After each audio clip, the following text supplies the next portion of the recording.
ನಮಸ್ತೆ, ಕನ್ನಡತಿ ಅಡುಗೆಯರ ಮನೆಗೆ ಸ್ವಾಗತ. ಇವತ್ತು ನಾನು ಉದುರು ಪಿಟ್ಲ ಮಾಡಿದ್ದೀನಿ. ಹೇಗೆ ಮಾಡಿದ್ದೀನಿ ಅಂತ ನೋಡ್ಕೊಂಬರೋಣ. ಈ ಪಲ್ಯ ಚಪಾತಿ ಜೊತೆಗೆ ತುಂಬ ಚೆನ್ನಾಗಿರುತ್ತೆ. ಆಮೇಲೆ 4-5 ದಿವಸದವರೆಗೂ ಕೆಡೋದಿಲ್ಲ ಇದು ಮಾಡಿಕೊಂಡ್ರೆ.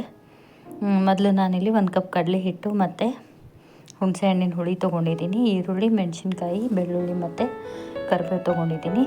ಸ್ಟವ್ ಆನ್ ಮಾಡಿಬಿಟ್ಟು ಒಂದು ಕಡಾಯಿ ಇಟ್ಕೊಳ್ತಾ ಇದ್ದೀನಿ. 4 ಟೇಬಲ್ ಸ್ಪೂನ್ ಆಯಿಲ್ ಹಾಕ್ಕೊಳ್ತಾ ಇದ್ದೀನಿ. ಅದಾದಮೇಲೆ ಸಾಸಿವೆ ಹಾಕ್ಕೊಳ್ತಾ ಇದ್ದೀನಿ. ಸಾಸಿವೆ ಆದಮೇಲೆ ಜೀರಿಗೆ ಹಾಕ್ಕೊಳ್ತಾ ಇದ್ದೀನಿ. ಸ್ವಲ್ಪ ಫ್ರೈ ಆದಮೇಲೆ ಕರಿಬೇವು ಸೊಪ್ಪು ಹಾಕ್ಕೊಳ್ತಾ ಇದ್ದೀನಿ. ಅದಾದಮೇಲೆ ಹಸಿಮೆಣ್ಸಿನ್ಕಾಯಿ ಹಾಕ್ಕೊಳ್ತಾ ಇದ್ದೀನಿ. ಹಸಿಮೆಣ್ಸಿನ್ಕಾಯಿ ಚೆನ್ನಾಗಿ ಫ್ರೈ ಮಾಡ್ಕೊಳ್ತಾ ಇದ್ದೀನಿ.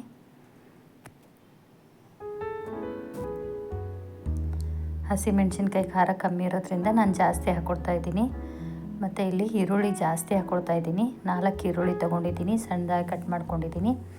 ಅದನ್ನು ಈರುಳ್ಳಿನ ಹಾಕ್ತಾಯಿದ್ದೀನಿ. ಹಾಕಿದ್ಮೇಲೆ ಚೆನ್ನಾಗಿ ಒಂದು ಸರಿ ಮಿಕ್ಸ್ ಮಾಡ್ಕೊಳ್ತಾ ಇದ್ದೀನಿ.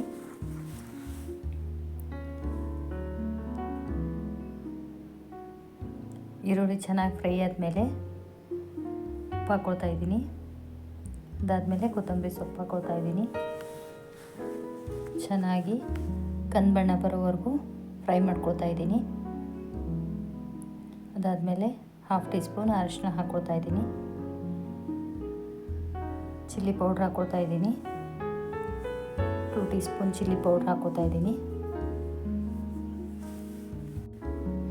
ಚೆನ್ನಾಗಿ ಒಂದು ಸಾರಿ ಮಿಕ್ಸ್ ಮಾಡ್ಕೊಳ್ತಾ ಇದ್ದೀನಿ. ಅದಾದಮೇಲೆ 1 ಕಪ್ ಕಡಲೆ ಹಿಟ್ಟನ್ನ ಹಾಕ್ಕೊಳ್ತಾ ಇದ್ದೀನಿ. ಕಡಲೆ ಹಿಟ್ಟು ಹಾಕ್ಕೊಂಡು ಚೆನ್ನಾಗಿ ಮಿಕ್ಸ್ ಮಾಡ್ಕೊಳ್ತಾ ಇದ್ದೀನಿ. ಆಯಿಲ್ ಸ್ವಲ್ಪ ಜಾಸ್ತಿ ಹಾಕ್ಕೋಬೇಕು, ಅಂದ್ರೆ ತುಂಬ ಚೆನ್ನಾಗಾಗುತ್ತೆ ಇದು ಪಲ್ಯ. ಆಯಿಲಲ್ಲಿ ಚೆನ್ನಾಗಿ ಹುರ್ಕೊಳ್ತಾ ಇದ್ದೀನಿ. ಕಡಲೆ ಹಿಟ್ಟು ಹಸಿ ಸ್ಮೆಲ್ ಹೋಗೋವರೆಗೂ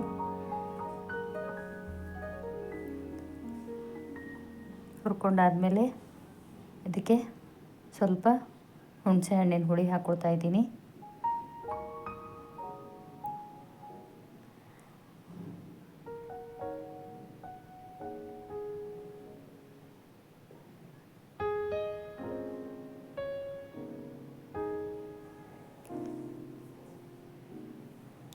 ಹುಣಸೆ ಹಣ್ಣಿನ ಹುಳಿ ಹಾಕಿದ್ಮೇಲೆ ಲೋ ಫ್ಲೇಮಲ್ಲೇ ಒಂದು 5 ನಿಮಿಷ ಬಿಡ್ತಾಯಿದ್ದೀನಿ. ಲಿಡ್ನ ಕ್ಲೋಸ್ ಮಾಡಿಬಿಟ್ಟು ಅದಾದಮೇಲೆ ಇವಾಗ ಚೆನ್ನಾಗಿ ಮಿಕ್ಸ್ ಮಾಡ್ಕೊಳ್ತಾ ಇದ್ದೀನಿ. ಲೋ ಫ್ಲೇಮಲ್ಲೇ ಇದನ್ನು ಬಿಡಿ ಬಿಡಿಯಾಗಿ ಪೌಡ್ರ್ ಆಗೋವರೆಗೂ ಮಿಕ್ಸ್ ಮಾಡ್ಕೋಬೇಕು. ನೀರೆಲ್ಲ ಡ್ರೈ ಆಗೋವರೆಗೂ ಕೈ ಆಡಿಸ್ತಾನೆ ಇರಬೇಕು. ಅದಾದಮೇಲೆ ಸ್ವಲ್ಪ ಕೊತ್ತಂಬರಿ ಸೊಪ್ಪು ಹಾಕ್ಕೊಳ್ತಾ ಇದ್ದೀನಿ ಮೇಲೆ. ಉದುರು ಪಿಟ್ಲ ರೆಡಿ ಆಯಿತು. ಇದು 4 ದಿವಸವರೆಗೂ ಇಟ್ಟರು ಏನು ಕೆಡೋದಿಲ್ಲ. ವಿಡಿಯೋ ಇಷ್ಟ ಆದರೆ ಲೈಕ್, ಶೇರ್, ಸಬ್ಸ್ಕ್ರೈಬ್ ಮಾಡಿ. Thank you.